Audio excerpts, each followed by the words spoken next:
And we're live. I'm giving myself I'm giving myself 1 hour to talk about Persona 5.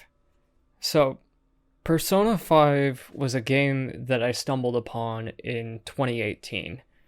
This was a game that I didn't know much about. I know that there was always a big fan base behind the Persona series. Like Persona 4 had some really huge fans behind it and would really talk about how amazing that game was. And I've never played it, I never really looked into it. And eventually, I got myself a PlayStation 3. Uh, this is my copy from it. At the time, I didn't have a PS4, but the game also came out on PS3. And I was like, well, shoot, I might as well give it a shot. And I loved it. I loved it so much that I can't even begin to explain how I've become obsessed with this game. And I've played Persona 5 in 2018. I played Persona 5 Royal in 2020. I streamed both games. If you want my opinion on the deets of those games, my stream archives are up there. I also have a couple other videos regarding Persona 5. Not many, but this game really does have a special place in my heart, and it absolutely is one of my top 10, probably top 5 favorite games of all time. Uh, it honestly might be my favorite game of all time. Let's be real. Let's be real. I will not be giving any spoilers about this game. The only spoilers that you're going to get from me are just maybe some names of the characters. And that's pretty much it. Like, I can't imagine going much more into specific detail other than that. But I will say that this game absolutely is the best experience if you play it blind. Watching a Let's Player will give you a fun experience, but because it's such a huge story based game, you're probably going to want to experience it yourself just playing it, as opposed to watching someone play it on YouTube or on Twitch or whatever. Now, why do I love Persona 5 so much? I think ultimately it does come down to the characters. I think that the characters are so likable, they're so fun. This game is essentially a friendship simulator. I know some people might say that it's a waifu simulator given all the different romances in the game, but it is so much more beyond that because you really do feel for like each and every one of the characters, even the ones that you can't romance. Uh, each one of them has their own backstory, their own will to live, their own drive, their own desires to make it through and persist beyond where they're at. And usually they're at a fairly low starting place, and each one of the characters has their own struggle that they're trying to get through. And there's a ton of them to get through. Uh, these are the Confidants. In other previous games, they were known as social links. Confidants is one of the coolest systems that I've ever experienced in an RPG. You make friendships and you continue to visit and spend your time with these different characters. And these are like side quests. These are like missions where you spend your time with them in order to not only improve your relationship with them and advance their stories, but they also have big advantages once you actually get into the combat. Personas are essentially combat by night, social simulator by day. And that is a glorious, glorious time. I absolutely do love the battle system, but when it comes to the daytime, the social simulator, that is ultimately the most exciting part of this game. Now, as you can see, I've been rambling for 5 minutes. I have not scripted this video. This is just purely off the top of my head. There's so much that I can talk about regarding Persona 5 that I might need a few minutes to think about topics, but I'll keep thinking of them because there is so much content in this game. If you're debating on whether you should play the original Persona 5 or the Persona 5 Royal, but you do want to get into one of the games, keep in mind that it is very long. So if you don't have much time, you're better off playing Royal. If you do have time and you would like to experience the game in multiple playthroughs, I recommend actually getting a copy of the original Persona 5 and then playing through that before you get to Royal. Now, there might be a bunch of other games on your bucket list and you're thinking, hey, why would it be worth it to play the same game twice and play the inferior older version? Well, it's not really inferior. Persona 5 is a complete game. It is one of the greatest games of all time, in my opinion. It certainly was a nominee for Game of the Year when it came out, and it had some stacked competition against games like Breath of the Wild, PlayerUnknown's Battlegrounds, Horizon Zero Dawn, Super Mario Odyssey. Those were all great games. Breath of the Wild in particular was my favorite game of that year, but then I came across Persona 5, and it just totally changed my take on everything that I thought about it. This was my first Atlus game, as far as I'm aware. Atlus is also known for the Shin Megami Tensei series, and Persona is technically like, it's kind of like a spin-off of like the Shin Megami Tensei series, but it's also it branches off from there was like a tech demo for Persona 5 called Catherine. I'm streaming that right now on Twitch. It's a good time, highly recommend. But Persona 5 was my first introduction to it. So in Persona 5, you are a delinquent student that has gotten a bad rap, and you're trying to live in this new town. I believe Shibuya is like the name of the full town, essentially. And it's a vibrant city. It is full of people, good people, bad people, all sorts of people. And the main point of the game is to essentially, as you start making friendships, you learn about the problems in the city, and you learn about adults that have abused their power, that have decided to do mischief, do harm, and cause others pain for their own pleasure. So what you do is you go around and you confront the adults, but you don't confront them during the daytime. You confront them at night during combat levels.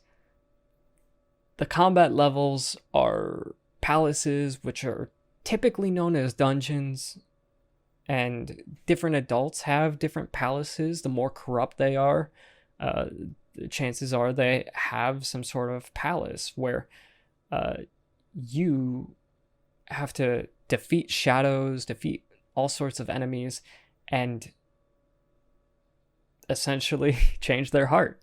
That's the whole point of the game. So you're eliminating that evil side of them. Sometimes it's not even evil, it's just really misguided or poorly intentioned people, but you transform them and you turn them into decent human beings. Now, a lot of them have committed crimes that are beyond horrible, and at that point they can do nothing but either confess, or some of them There's a lot of mention of suicide in this game, and that's all I'll say regarding that.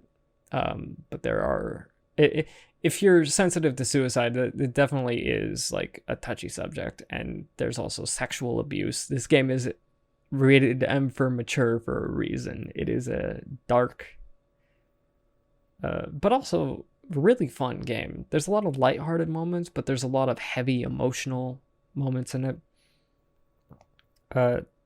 This game is the game that feels the most like a TV show to me. It feels like you pop it open in your PlayStation and you turn on the game and you start playing it, but you're really experiencing a show. You're experiencing the next episode of what's going on. Whether it's spending time getting to know your friends or getting to know acquaintances, people around the city, or confronting the quote-unquote shitty adults that ruin everybody's lives and make other people miserable. And you're dealt a pretty tough hand in the beginning, but because you have gotten a special power to be able to confront adults and get to attack the shadows and steal the treasure that represents their ultimate desires, you're able to really, you're able to do so much more than you think, and that in itself leads to some really good stories. But I think the execution behind it makes it even better. As you can see, this is my first time actually trying to ramble about something for an hour. This is quite a big challenge for me, especially with no script. I think maybe that was a mistake. Maybe I should have at least wrote down some bullet points or something. But there's so many different areas within Shibuya that you can check out. And there's so many different places that you go. You're a high school student during the game, so a large portion of the game does take place during high school, but then there's also vacations or holidays, and you get time off, and you use that time off to either spend with your friends, sometimes during cutscenes, or essentially scripted breaks where days pass by very quickly and you're just spending them with your friends and you don't really have control over what to do. Or if you're fortunate enough, you may have extra time to be able to spend to do all sorts of tasks. And it's beyond just meeting up with people, spending time with them, and progressing your stories with them. There's also other things that go on. You have stats within the game. Guts. Let me see if I can name them all right now. It's been a couple months since I've played, but I should know them off by heart real easily. Guts, knowledge,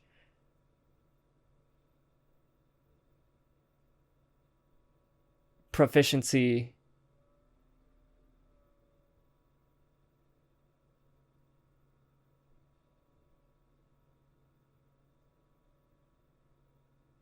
charm. There's one other one. Come on. Damn. Guts, knowledge, proficiency, charm. What's the fifth one? What am I thinking of? Oh, man. For shame that I cannot name all 5 of them. I should be able to know them all. It's like one of them just slipping my mind right now.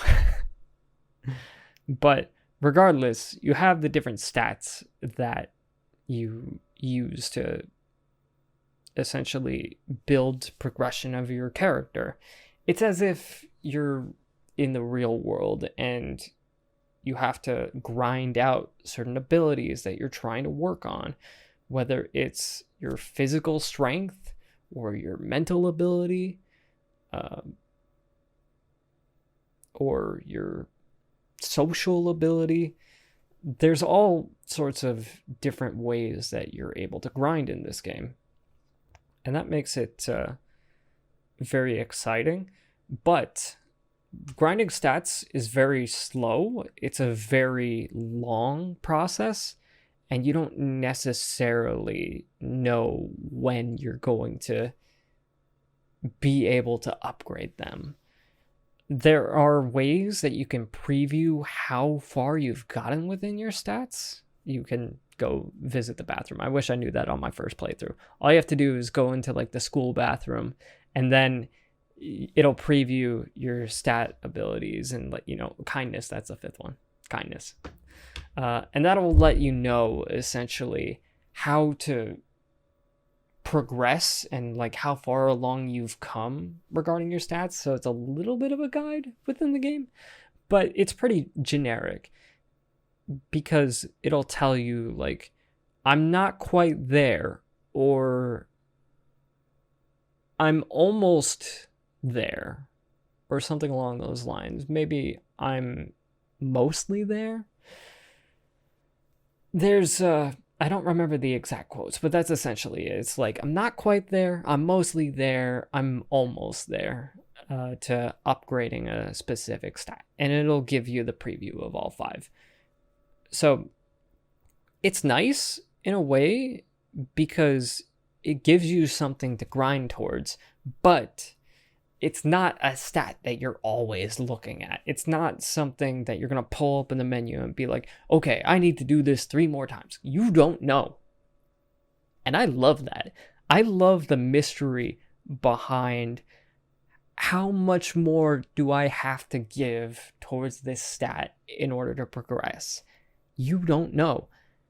And that's kind of a beautiful thing. I almost wish they had it with the Confidants, but I'm okay with them not having it with the Confidants, because the stats are a much slower progression. But there are walls within the game where if your stat is not at a certain level, you won't be able to progress beyond this mini game, or you won't be able to progress in dialogue with this one confidant. So having stats upgraded is a huge priority, and it's crucial if you want to max out your confidants, which is very difficult. I've already played the game twice, once the regular original game and once in Royal. Let me tell you, it is extremely hard to max out all confidence. I'm sure it's possible, but the fact that I'm even questioning if it's possible, if there's any doubt, that goes to show just how difficult it is to get all confidants. I recommend that you pick and choose your favorites and just focus on them.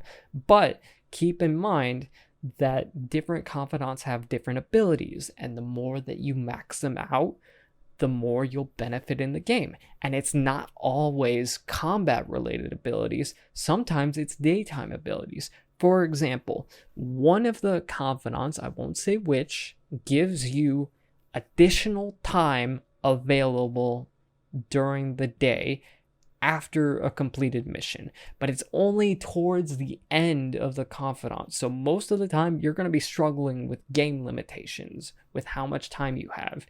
But towards the end of it, if you've maxed out a certain confidant, they're going to give you a few more opportunities. So that's something that you definitely have to keep in mind when prioritizing how far you want to get with certain confidants or your skills or anything along those lines. I really do enjoy the combat within the game at night.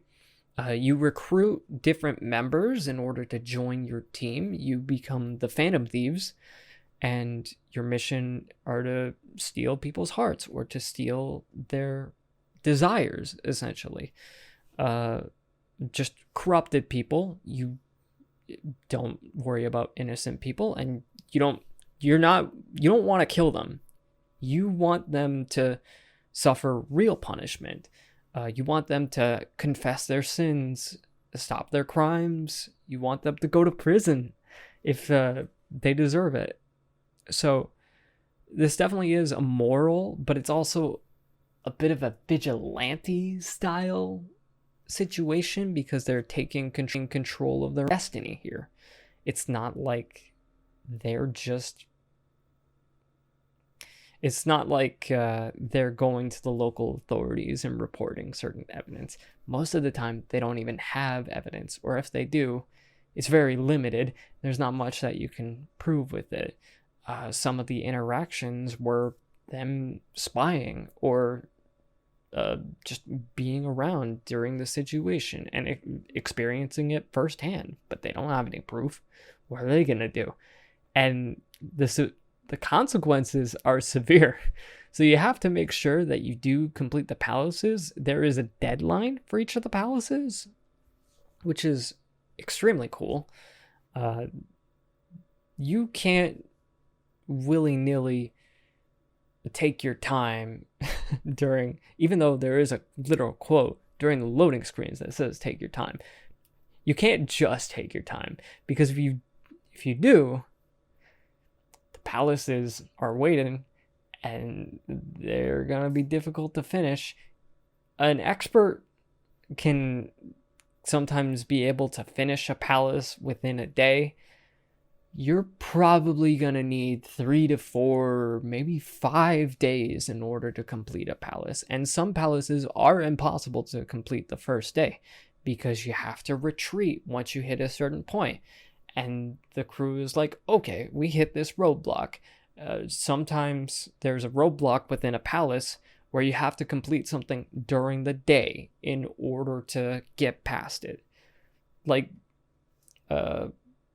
you might have to meet someone in order to learn how to get past them, or you might have to interact with the baddie in person so you can get on their radar. Why you have to get on their radar really depends on like specific situations. Atlas made these interesting obstacles within the game, but regardless of all that, the combat is very fun. You fight against different people. You can customize your weapons in the game. You get guns. You get some sort of like melee weapon, whether it be like a sword. On has a whip, for example. And you can use those weapons for physical attacks, but most of the time you're going to use your persona for an attack. What is a persona? A persona is some sort of spirit held within a person. So not everyone has a persona with them, but all of the Phantom Thieves do. So within that, they go through some sort of internal struggle. Whenever they enter this world, they have this mask, and they have to rip off the mask. But in order for like the mask to even emerge, there has to be like some sort of willpower within them to want to fight back and resist against an injustice. And it's beautiful to see how it happens with each one of the different characters, and you recruit more of them as time goes on. I know that a lot of RPGs, for example, will have different characters that JRPGs specifically, that have different characters that are introduced into the game and added to your team as time goes on. This is one of them. But you're given a lot of detail behind this character. You're given a backstory for them a little bit in the beginning. You might have some awkward interactions with them, and they might not even like you at the start. But when you spend more time with them, you begin to get a mutual understanding with them on how incredible it is, really, that you have so much in common, and mostly it directly involves confronting an enemy, but not always. Some of the characters vary with their motives, and they don't necessarily want to join your crew because of a common enemy. There are other reasons as well, but The common enemy is definitely the most common throughout the game. There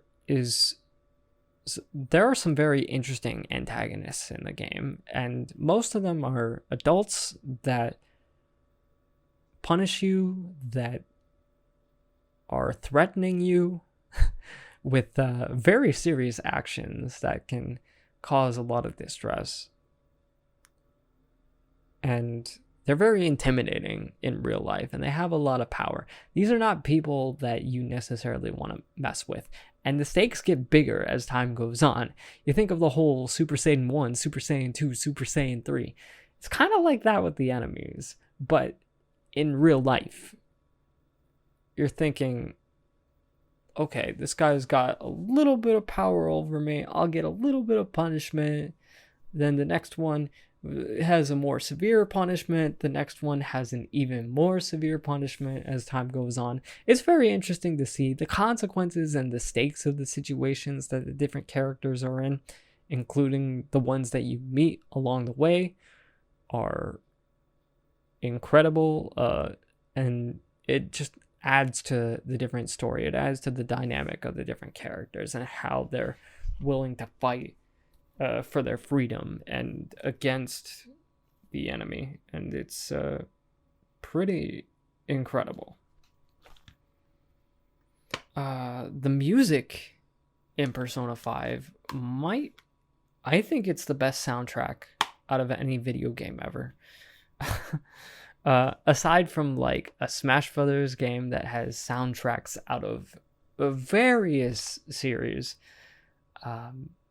Persona 5 has its own individual soundtrack that is very upbeat, has a very like fast jazz to it.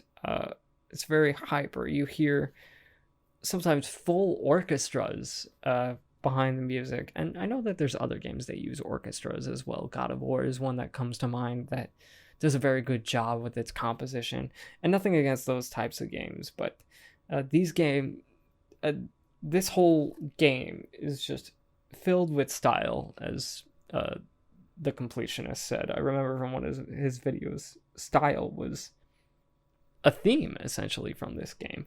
I mean, the designs on the artwork are very stylistic, and the music is no different. The music is also a reflection of the style. You can see like how the font is very interesting, and it's very flashy. It's very standoutish.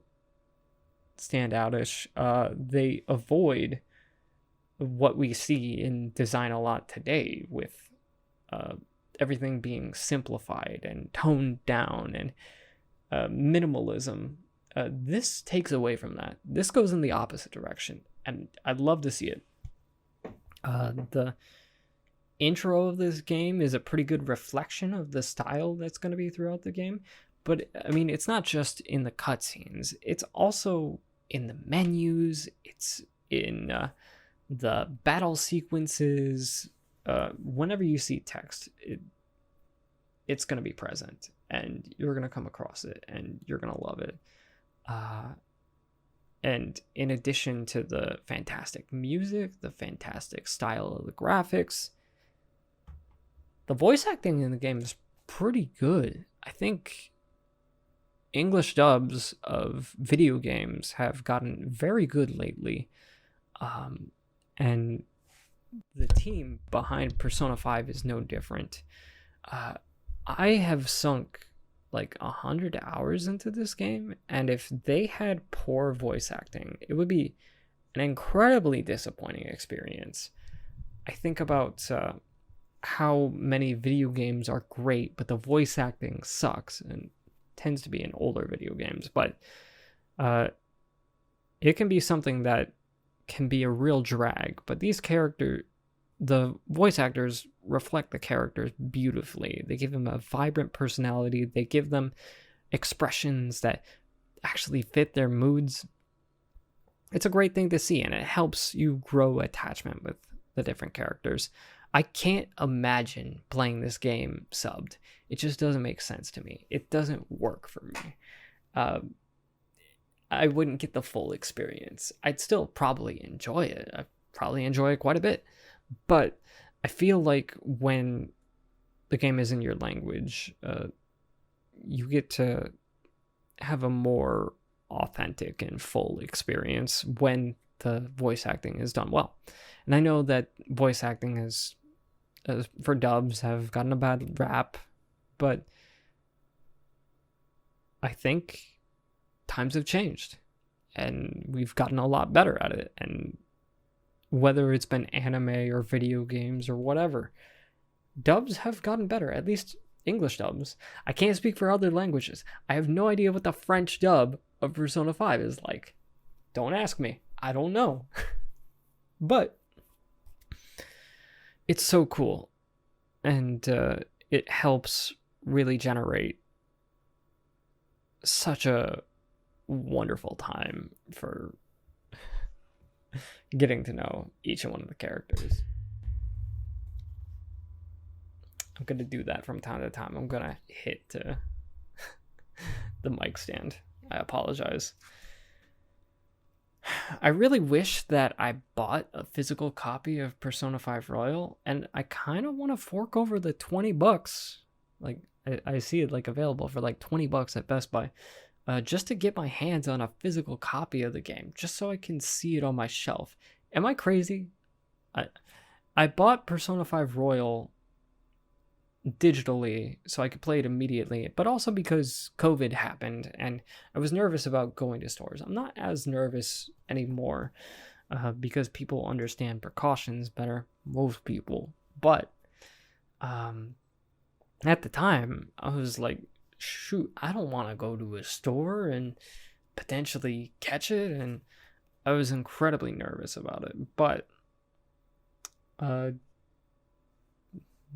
now I just want a copy.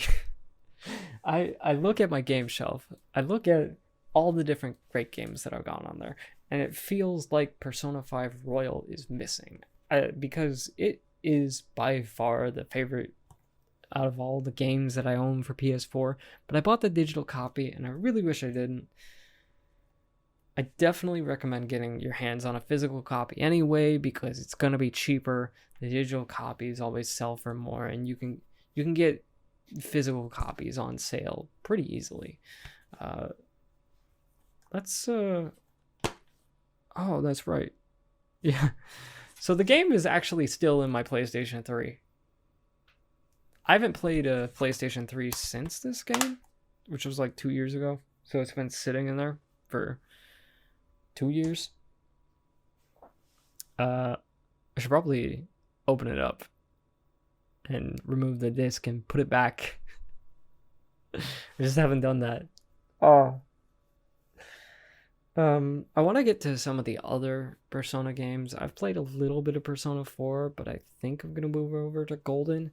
And that's just because there are so many different games that I want to get to that I don't have the patience to play 4 and then play Golden. So I think I'm just going to play Golden right away. And if you're feeling the same way, go ahead and play Royal. It's basically the difference between a 100-hour game and a 120-hour game. Maybe a little bit longer, maybe 130 hours. It's very long. You're going to need to really have patience when getting through the game. It's going to be something that you're going to be in the long haul for. Make sure to schedule some time in your week to be able to get through Persona 5, because you're not going to finish it if you don't play it on the regular. But that said, it is a very interesting game, and I do think it will catch your attention very quickly. I do kind of wish that there was a version on the Nintendo Switch. I think it would be great for that console. I could easily see it ported there. And it would be a very fun game to play on the Switch, on the go. I would absolutely love that. But Atlas has made it pretty clear. Persona 5 Royal, not coming to the Switch. But Persona 5 spin-offs, like Persona 5 Scramble, yeah, it'll come to the Switch. Yeah, sure. But the mainline games? No, PlayStation only. It's weird. I feel like even if you don't own a PlayStation system that can run one of the games, I still think it's worth the money to fork over some dollars to buy a used PlayStation 3 and a copy of Persona 5 and just play it. You don't necessarily need to play Royal, but if you do play Royal, you're in for a great time as well. And I will say that, again, like, if you're going, like, cost reasons and you need to get a console specifically to play the game, I do recommend getting a PlayStation 3 and Persona 5 because I'm assuming it's gonna be quite a lot cheaper. If you got a PlayStation 4, by all means, play Royal. Cool. But I do like that it did release on an older console. Particularly, the game was designed for the PlayStation 3. It was meant to go out on PlayStation 3, but it got delayed. Still came out on PlayStation 3 in 2017, like 4 years after the PS4 launched, which is really cool. I love that. I love seeing games, big time games, come out on older systems when they're delayed and they're designed for the previous gen. It's kind of like how Breath of the Wild had the Wii U, and it was originally designed for the Wii U. Came out on the Switch on launch day, but still came out on Wii U. Thank God, because I did not have a Switch at the time, and I got to play Breath of the Wild on the Wii U. Day one the game came out, I was so excited, and I didn't need to get my hands on a Switch to do that. That's great, and I think this is kind of the same thing for Persona 5 fans. Not all of them had a PlayStation 4, but many of them had a PlayStation 3, and some of them might have even bought a PlayStation 3 because Persona 5 got announced for it. And they're like, well, where's the game? But it still came out on PlayStation 3, and that is very heartwarming. Man, I am feeling like some sort of physical exhaustion right now trying to do this. We are 37 minutes into the recording. I still got another 23 to go. I need to think of more things to talk about with Persona 5. I'm planning on doing another run where I can get all the Confidants. I do want to play New Game Plus eventually. I don't know when. Maybe 2022. So I can do 2018, 2020, 2022. I will stream that as well. So if you're excited and want to see my New Game Plus run eventually, 2022, that's when it's going to be. Call me out on that. If you're a big Persona fan and you want to watch me stream and it's 2022, be like, hey, where's the stream? Where are you at? What are you doing with your life? That's when I'm going to do New Game Plus. I'm going to play Royal on New Game Plus in 2022. It's going to be great. And I'm absolutely looking forward to it. There's other games that I want to get to as well. Like I said, I want to get to Persona 4 Golden. I also want to play Persona 3. Those are both really highly regarded games. Personas 1 and 2 are a little bit different. They're older. They're a little bit of a different format. It's kind of like the similarities between how Fallout 1 and 2 are different from Fallout 3, Fallout New Vegas, Fallout 4. It's a different kind of game. It's a different kind of experience. Do I want to play the original Persona 1 and 2? Probably. Do not play Persona 1 and 2 out of order just because you want to experience all the games in order. I think that's a bad idea. I think you are better off. I mean, if you have an interest in Persona 1 and 2, cool. Persona 5 is it's a much easier game to get into. Even though the length is ridiculously long, it translates well. There are mechanics from the old games where, yes, if you do play previous ones, you're going to be like, this is awkward, or this is kind of weird, especially if you've played Persona 5 first. I played a little bit of Persona 4, and I noticed how much more slower the game felt. Not just in the game, which, yeah, it did, and in presentation, but also in movement. It felt like Persona 5 is a much more polished game. This is a game that feels modern. Whereas some of the other games, you have to kind of give them a little bit of leeway in order to properly enjoy them, because they were great for their time, and they still kind of are great. And again, like, I'm not fully reviewing Persona 4 here. I haven't finished it. I'm going to play Golden sometime soon. But regardless of that, like, the things that I've noticed with Persona 5 have definitely made it a lot easier to get into. I had absolutely no problems getting into Persona 5. I think they also fix a few things with JRPGs that normally annoy me. I hate grinding. When it comes to grinding in JRPGs, it sucks. It's awful. I hate it. There's no grinding in Persona 5. None. The closest thing to grinding in Persona 5 is Mementos. It's an area where you can fight enemies at any time, and it is highly recommended that you finish Mementos. You're essentially going underground, and it's like the Collective's palace. It's very fun, and I don't know how... It actually is kind of crucial to the game now that I think about it. But it's like one of the many things that you're going to do. If you're not competing through a palace, you might be spending time with confidants. If you're not doing that, you might be working on your stats. If you're not doing that, you might be doing mini games where you're trying to get bonuses or special items or special abilities or something. If it's not that, maybe you're studying up for an exam. If it's not that, maybe you're working a part-time job in the game trying to earn some income but also upping your stats. Maybe if it's not that, you're trying to just spend some time with confidants, to get to know them better, to have that sort of authentic friendship experience within the game. If it's not that, then it might just be Mementos. I just listed off so many of the different things that you can do in this game, and it is hard. This is a time management simulator as much as it is a social simulator. The time management in this game is insanely difficult because there are so many things to do in the game. I'm pretty sure it's impossible to do everything within a single run.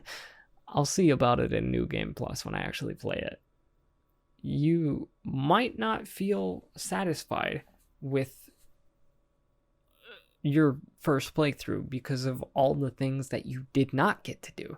There is a limited time for everything. There is a limited amount of days in the game for you to finish. And yes, 100 hours. It's a ridiculously long game. But when you're in it for the long game, you realize how little time you actually have.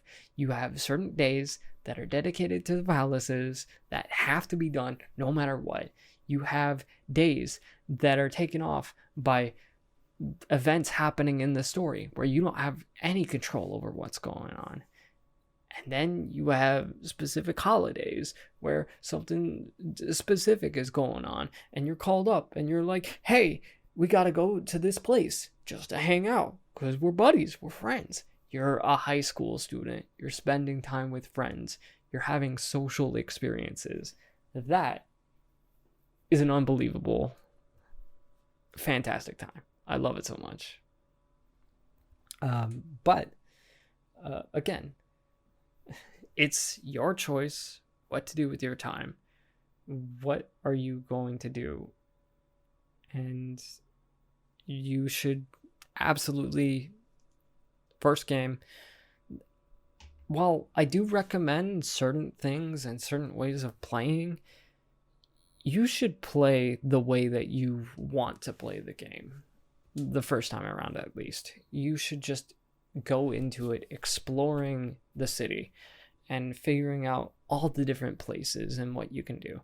Now, there's some things in the game that make your life a whole lot easier, like visiting the bathroom to check out your skills, that you might not necessarily know your first time around. Maybe ask a friend, hey, are there certain tips that I got that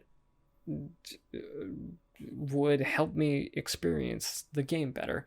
I'm sure that there's plenty of resources all over YouTube, on Reddit, all sorts of things. This is off the top of my head. The only one I can think of right now is the bathroom, without giving away too many details. I could tell you which confidants to do in order, but I don't necessarily want to sponsor who. Did I say sponsor? I don't necessarily want to spoiler who they are. There's that. Okay. We got 15 minutes left. Let me just talk about some of the different characters in the game. I do want to reflect that I am very embarrassed about the condition of my game. As I was trying to open it, I mistook some of the plastic wrap around the game for plastic wrap that cased the cover.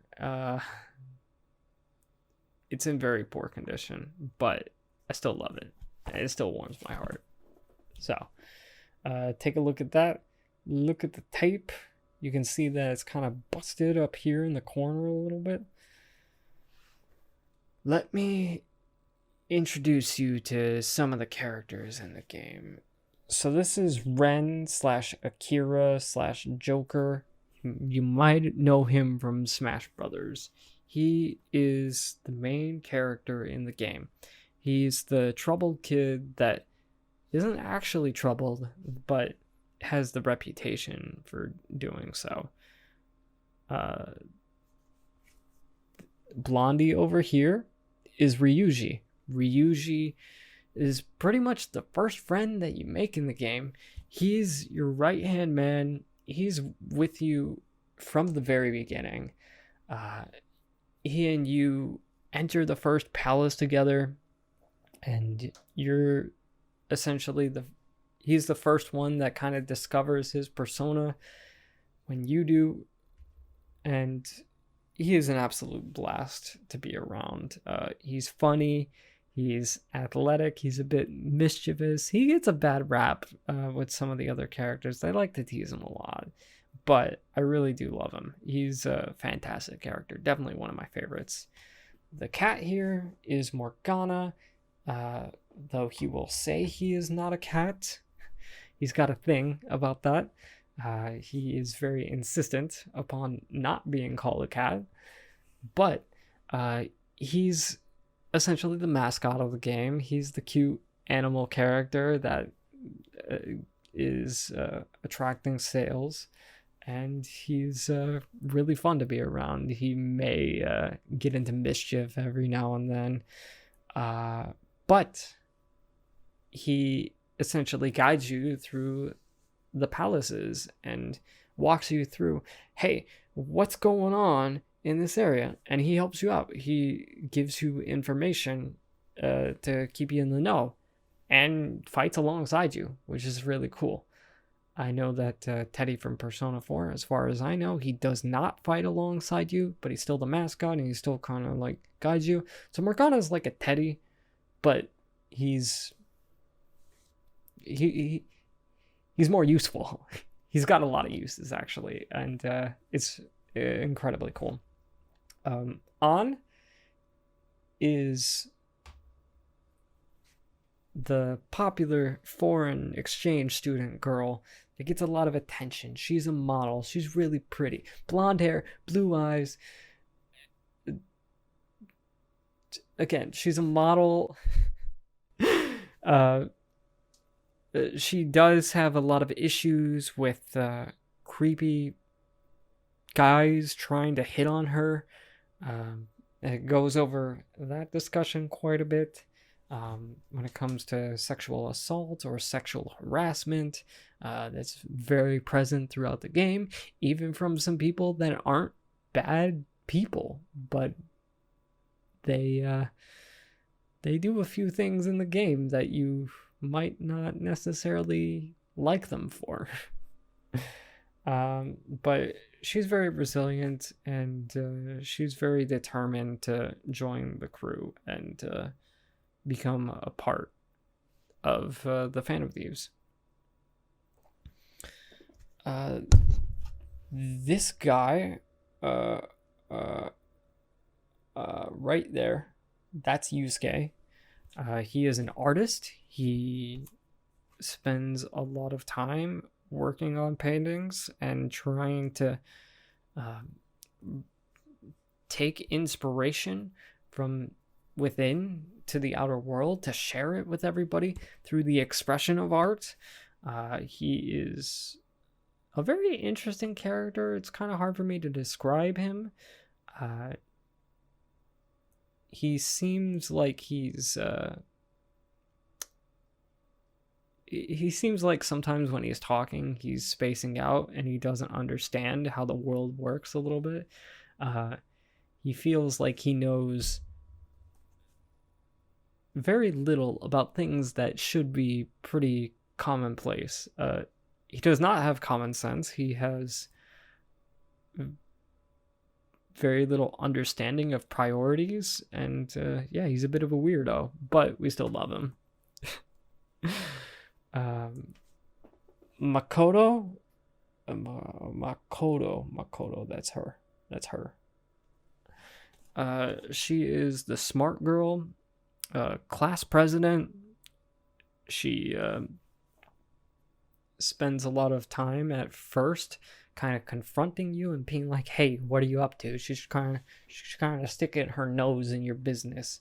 But then once you get to know her, turns out she's actually really nice, and she has a lot of problems that she's going through back at home. She has a lot of pressure thrust upon her because her sister is very successful in life, and she's got to follow in her sister's footsteps, and it's very stressful for her. It's tough, and she's missing out on a lot of the things that make a high schooler, and she's not living a normal life.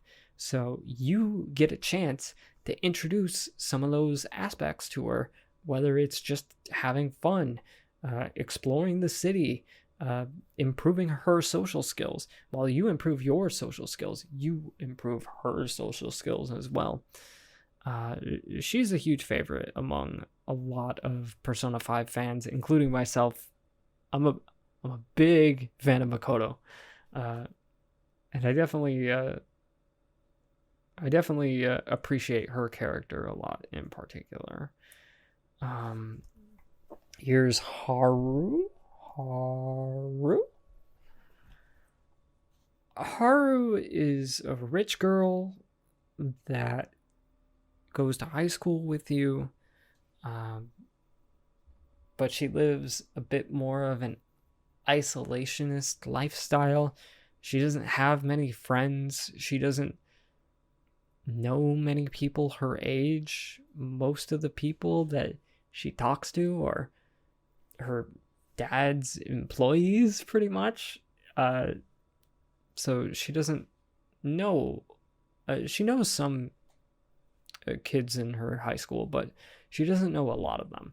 And this gives her, you essentially give her an opportunity to kind of live out on what she's missing in a different way than Makoto does, because while Makoto does lack social interactions, she does interact with students on the regular, and she's not an isolationist like Haru, and Haru doesn't necessarily mean to be, and she doesn't necessarily mind the way that she's currently living.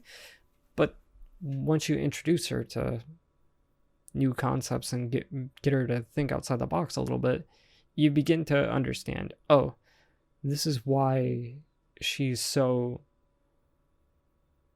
like this and why she is alone, but she understands why it's not necessarily the ideal life to live. Let me introduce Futaba. Futaba is God, when you talk about isolationists, Futaba is the ultimate one. She is an absolute hermit. She has like zero social interactions with other people.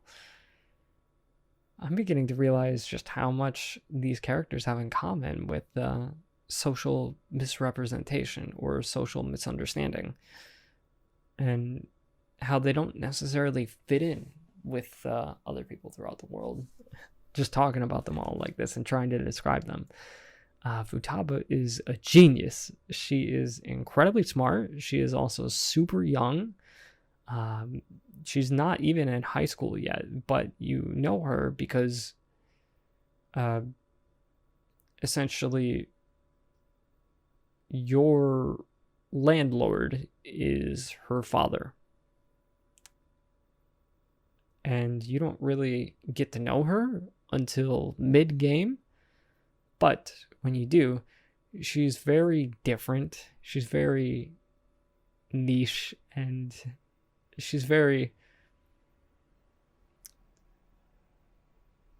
speaks differently. She doesn't act like a normal person. She's probably the closest to like a typical weeb or otaku in a game. But she also has like elite hacker skills, yo. This is Akatchi. Akatchi is a journalist that is, well, he's not really a journalist. He appears on a lot of television shows, so that's why I think he's a journalist. But he's a detective that is investigating the Phantom Thieves, but he's also investigating all sorts of different crimes, and the Phantom Thieves just happen to be something that he's very interested in because it's so different, and he has a different view of justice than they do. So while he seems antagonistic on the outside, once you get to know him, you realize just how much that you have in common with Akatchi, and you actually get to meet him and talk with him, and you spend time with him. And while your friends might not necessarily like him, I think Akatchi is one of the most well-rounded, well-written characters of all time in any media. Like, he is an astounding character, honestly. I don't want to say too much more about Akatchi because I'll probably spoil, even if it's unintentional.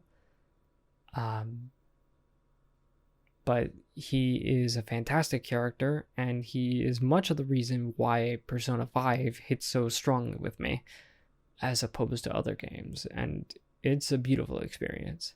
Again, these are only some of the different characters that you meet along the way. There are many others, many other confidants that you get to know, many baddies that get in your way, that annoy you, that are really a challenge to deal with.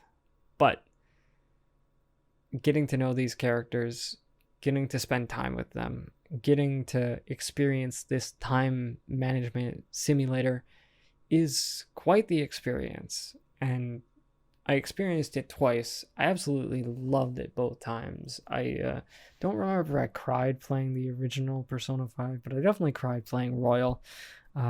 Royal introduces an additional palace with some additional characters. And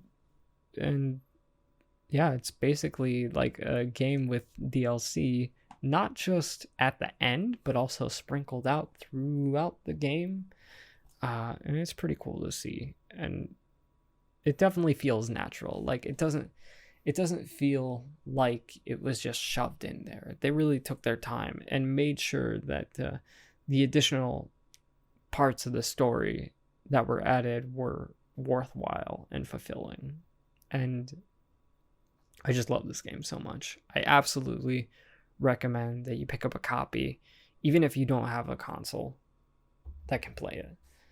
It is a one-of-a-kind experience that I am super grateful for having, and it is like the number one thing that I'd recommend pretty much on any media list, unless you're so repulsed by video games that you don't want to touch the stuff because your name is Karen and you're 50 years old and you haven't touched a video game in your life other than the time that you played Wii bowling once and you broke your TV because you didn't wear the strap like you were supposed to, Karen.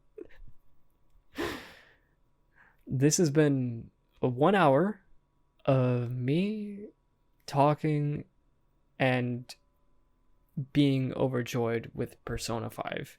Uh, Let me know if you want to hear more of this. Let me know what your thoughts are. Leave comments down below. Subscribe if you'd like to. Thank you very much.